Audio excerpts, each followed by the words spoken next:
Senin kemarin mantan Mendikbudristek Nadiem Makarim memenuhi panggilan penyidik Jampitsus Kejaksaan Agung untuk diperiksa sebagai saksi dari kasus dugaan korupsi pengadaan laptop. Nadiem berjanji akan kooperatif, namun masih enggan berkomentar terkait peran dari ketiga staf khususnya. Menteri Pendidikan Kebudayaan Riset dan Teknologi Mendikbudristek periode 2019-2024 Nadiem Makarim memenuhi panggilan pemeriksaan tim penyidik Jampitsus Kejaksaan Agung dalam kasus dugaan korupsi pengadaan laptop Chromebook pada program digitalisasi pendidikan tahun anggaran 2019-2022 sebesar 9,9 triliun rupiah. Tim penyidik memeriksa Nadiem kurang lebih 12 jam dengan memberi 31 poin pertanyaan kepada Nadiem. Usai diperiksa, Nadiem pun berjanji akan bersikap kooperatif dan akan terus membantu menjernihkan persoalan terkait kasusnya. Menteri di masa Presiden Joko Widodo tersebut juga menekankan statusnya sebagai saksi, serta menyebut pemberian keterangan sebagai bentuk kepatuhan dirinya terhadap proses hukum.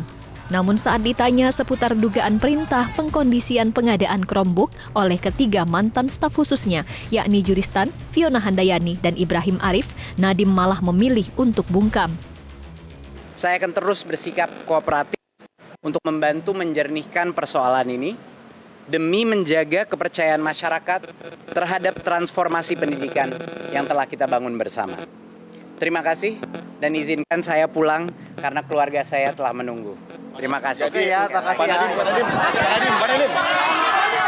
Pak Nadiem.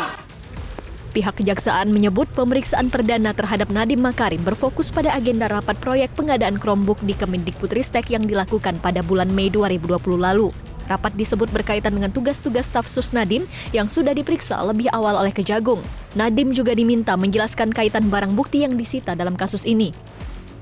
Nah, di tanggal 9 Mei 2020 itu yang saya maksudkan tadi bukan tentu istilah pengkondisian itu masih harus kita perjelas ya, tapi ada rapat di situ yang dari berbagai pihak terkait dengan pengadaan ini, berbagai pandangan, berbagai pendapat, tentu penyidik melakukan konfirmasi kepada yang bersangkutan ya. Nah, nanti siapa yang berperan terkait ini sehingga ada perubahan antara kajian awal dengan review terhadap kajian itu sehingga Chromebook dipilih menjadi sistem dalam pengadaan ini. Nah, ini yang akan terus didalami oleh penyidik. Seperti diketahui, kasus dugaan rasuah terkait bantuan peralatan teknologi informasi dan komunikasi TIK bagi satuan pendidikan tingkat dasar, menengah, dan atas ini naik ke tahap penyidikan pada 20 Mei 2025 lalu. Proyek ini diduga memaksakan spesifikasi operating system Chrome atau Chromebook dan diduga ada pemufakatan jahat berupa mengarahkan tim teknis yang baru agar membuat kajian teknis pengadaan peralatan TIK diunggulkan untuk menggunakan spesifikasi Chromebook.